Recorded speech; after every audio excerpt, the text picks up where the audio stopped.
स्वागत आप सभी का ब्रेकिंग न्यूज चैनल में एक बार फिर से। तो आइए जानते हैं देश दुनिया की तमाम बड़ी खबरों को। पर उससे पहले आपसे निवेदन है कि आप इस वीडियो को लाइक कर दें, शेयर कर दें ताकि हमारा हौसला बढ़ता रहे। 110 रुपए महंगा हुआ एलपीजी रसोई गैस सिलेंडर, नई कीमतें 1 जून से लागू। जी आपको बता दें कि अनलॉक 1 में आम आदमी को बड़ा झटका लगा है। 19 किलोग्राम वाले एलपीजी गैस सिलेंडर का दाम अब 110 रुपए बढ़ गया है। देश की ऑयल मार्केटिंग कंपनियों ने बिना सब्सिडी वाले एलपीजी रसोई गैस सिलेंडर की कीमतों में बढ़ोतरी की है। दिल्ली में बिना सब्सिडी वाले सिलेंडर के लिए अब 11.50 रुपए अधिक चुकाने होंगे। दिल्ली में अब 14.2 किलो के एलपीजी सिलेंडर के लिए 593 रुपए चुकाने होंगे। पिछले महीने यह दाम 581.50 रुपए था। इसी तरह कोलकाता में अब एक सिलेंडर के लिए 584.50 रुपए के बजाय 616 रुपए खर्च करने होंगे। मुंबई में पिछले महीने जो रेट 579 रुपए थे वो अब 590.50 रुपए हो गए हैं। इसी तरह चेन्नई में पिछले महीने के 569.50 रुपए की तुलना में इस पूरे महीने 606.50 रुपए चुकाने होंगे। इसी तरह कोलकाता में रसोई गैस सिलेंडर 31.50 रुपए महंगा हुआ है, तो मुंबई में 11.50 रुपए और चेन्नई में 37 रुपए अधिक चुकाने होंगे। बता दें कि तेल कंपनियां हर महीने की पहली तारीख को रसोई गैस की कीमतों की समीक्षा करती हैं। पहली तारीख को तय होने वाले रेट पूरे महीने लागू रहते हैं। अनलॉक 1 में दिल्ली सरकार ने सैलून के साथ साथ क्या खोला, जाने पूरी गाइडलाइन। जी आपको बता दें कि दिल्ली के मुख्यमंत्री अरविंद केजरीवाल ने आज प्रेस कॉन्फ्रेंस करके अनलॉक 1 की गाइडलाइन जारी की है। मुख्यमंत्री ने बताया कि उनकी सरकार पूरी दिल्ली को खोलने जा रही है। मतलब दिल्ली अब न तो ऑन इवन नियम लागू रहेगा और न ही कोई इंडस्ट्री बंद होने वाली है। उन्होंने कहा कि अगले 1 हफ्ते तक दिल्ली के बॉर्डर सील रहेंगे।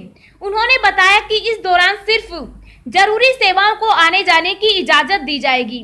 उन्होंने कहा कि अब तक जो भी अनुमति दी गई थी उसके अलावा नाई की दुकानें और सैलून खोले जाएंगे, लेकिन स्पा बंद रहेंगे। सीएम केजरीवाल ने कहा कि ऑटो रिक्शा में एक सवारी पर से प्रतिबंध हटाया जा रहा है। पहले दुपहिया और 4 पहिया गाड़ियों पर जो सवारियों पर प्रतिबंध था वो भी हटाया जा रहा है। उन्होंने कहा कि हम बाजारों में दुकानें खोलने के लिए ऑड इवन नियम का पालन कर रहे थे, लेकिन केंद्र सरकार ने ऐसा कोई नियम नहीं बताया है, इसलिए अब से सभी दुकानें खुल सकती है। रेल, बस, निजी गाड़ियों से यात्रा को लेकर कई चीजें बदली, जानिए मुख्य बातें। जी आपको बता दें कि रेलवे स्टेशन पर ट्रेन के वक्त से कुछ देर पहले आना होगा। यात्रा के दौरान मास्क पहनना जरूरी होगा। स्टेशन पर पूरी तरह से सोशल डिस्टेंसिंग का पालन करना होगा। देश में अब सार्वजनिक बसों की शुरुआत होगी, यानी राज्य परिवहन की बसें चल पाएगी। इसके लिए पूरे राज्य में घूमना या एक राज्य से दूसरे राज्य में जाना आसान होगा। अब बिना किसी पास या इजाजत के किसी भी राज्य में जाया जा सकता है। उत्तर प्रदेश, दिल्ली, राजस्थान, मध्य प्रदेश समेत कई राज्यों ने प्रदेश परिवहन को मंजूरी दी है। बसों में मास्क पहनना जरूरी होगा। बसों को बार बार सैनिटाइज किया जाएगा। बस में सोशल डिस्टेंसिंग का पालन हो, इसकी जिम्मेदारी ड्राइवर और कंडक्टर की होगी। निजी वाहनों को लेकर अब पूरी तरह से इजाजत मिल गई है। 2 पहिया वाहन पर हेलमेट, मास्क लगाना जरूरी है। अलग अलग राज्य ने भी 2 व्हील्स पर एक महिला समेत 2 लोगों को बैठने की इजाजत दी है। 4 पहिया वाहन में 1+2 के नियम से इजाजत दी गई है, यानी ड्राइवर के अलावा गाड़ी में 2 लोग बैठ पाएंगे।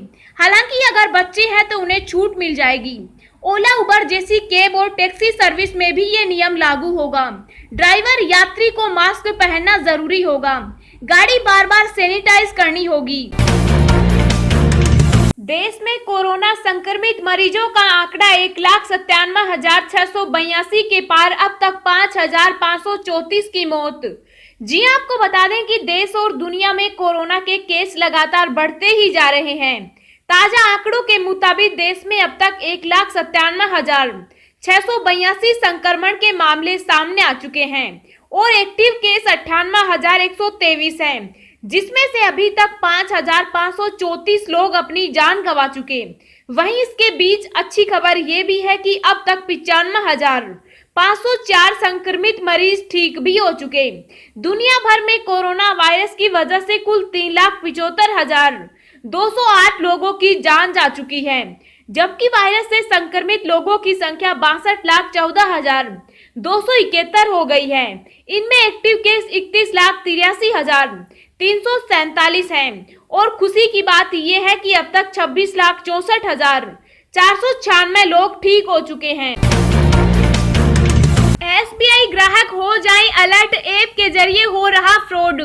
जी आपको बता दें कि कोरोना वायरस के चलते देश भर में लॉकडाउन किया गया। लॉकडाउन के कारण बड़ी संख्या में लोग ऑनलाइन मोबाइल बैंकिंग का इस्तेमाल कर रहे हैं, जिस कारण ऑनलाइन बैंकिंग धोखाधड़ी बढ़ रही है। इसी को देखते हुए देश के सबसे बड़े बैंक भारतीय स्टेट बैंक ने एक बार फिर अपने खाता धारकों को मैसेज भेजकर अलर्ट किया है।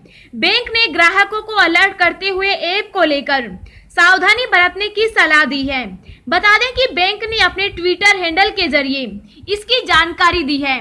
बैंक ने बताया कि सर्वर्स नाम के खतरनाक मेलवेयर की मदद से अकाउंट होल्डर्स को निशाना बनाया जा रहा है। यह मेलवेयर फेक एसएमएस भेजकर यूजर्स को बड़े ऑफर्स के बारे में जानकारी देता है और अनजान लिंक्स पर आने का या फिर एप्स डाउनलोड करने के बाद उन्हें शिकार बना लेता है। ऐसे एप्स का मकसद अकाउंट होल्डर्स के पैसों पर हाथ साफ करना है। इसी पर बैंक का कहना है कि कुछ मोबाइल ऐप से आपके फोन को खतरा हो सकता है, क्योंकि ये ऐप निजी जानकारियां चुरा सकते हैं। एसबीआई ने दी फोन के लिए कुछ सेफ्टी टिप्स। बैंक ने कहा अपने मोबाइल फोन में हमेशा ऑथोराइज जगह से ही ऐप डाउनलोड करें, यानी गूगल प्ले स्टोर या एप्पल स्टोर से ही ऐप डाउनलोड करनी चाहिए। ऐप डाउनलोड करने के बाद उसे परमिशन देते वक्त सावधानी बरतें, किसी भी ऐप में अपने डेबिट या क्रेडिट कार्ड की डिटेल सेव नहीं करें। ऐप को डाउनलोड करने से पहले एक बार उसका रिव्यू भी जरूर देखना चाहिए। अपने मोबाइल फोन का सॉफ्टवेयर हमेशा अपडेट रखें, कभी भी किसी छूट और अन्य फ्री ऑफर के बहकाव में न आएं। चीन ने बनाई कोरोना वायरस की वैक्सीन, 10 करोड़ डोज होंगे तैयार।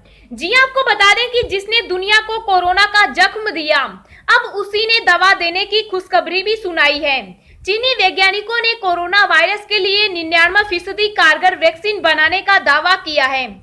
इस वैक्सीन के करीब 10 करोड़ डोज बनाने की तैयारी चल रही है। बीजिंग की बायोटेक कंपनी सिनोवेक ने यह वैक्सीन तैयार की है। चीन में करीब 1000 से ज्यादा वॉलंटियर पर इसका ट्रायल चल रहा है। हालांकि अब इस वैक्सीन का स्टेज 3 ट्रायल ब्रिटेन में करने की तैयारी की जा रही है।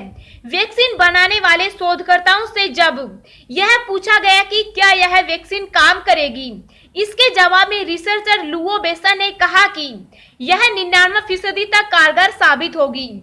फिलहाल कंपनी वैक्सीन का स्टेज 2 का ट्रायल कर रही है, लेकिन चीन में कोरोना संक्रमण के कम मामलों को देखते हुए वॉलंटियर की कमी पड़ गई है। इसके बाद रिसर्चर ने इसका ट्रायल यूरोप में करने का फैसला लिया।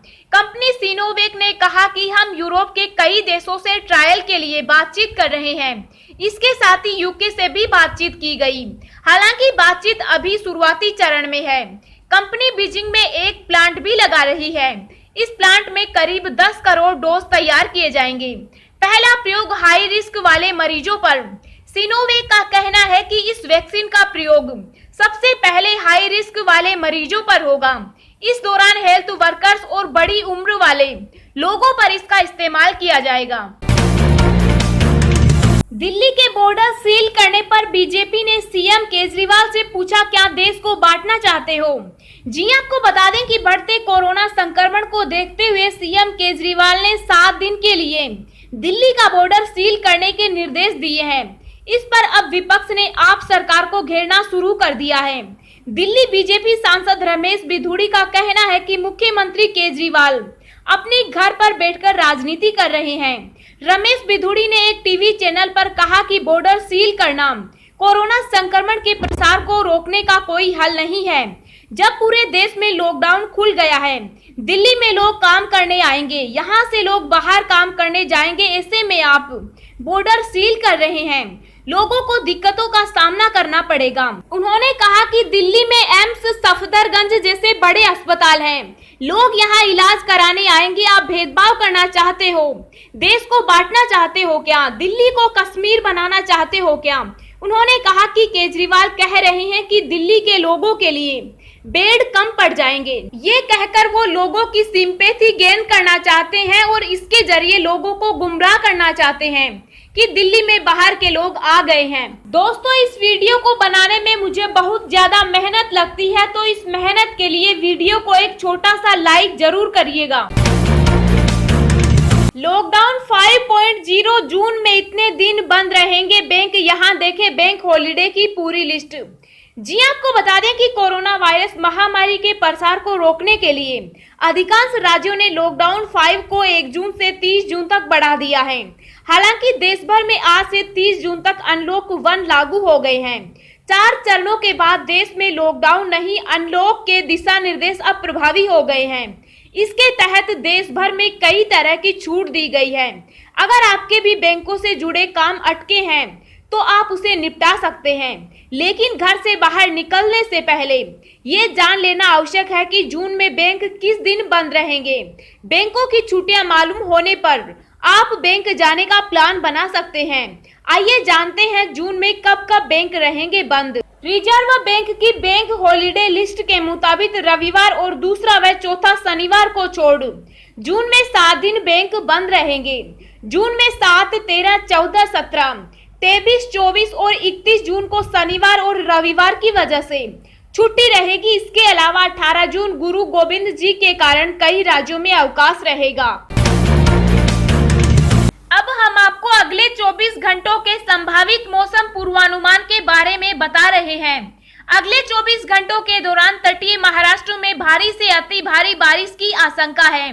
केरल, तटीय कर्नाटक, तेलंगाना के कुछ हिस्सों, गंगीय पश्चिम बंगाल, ओडिशा के उत्तरी भागों, असम, मेघालय और दक्षिणी गुजरात के कुछ हिस्सों में मध्यम से तेज बौछारें गिर सकती है।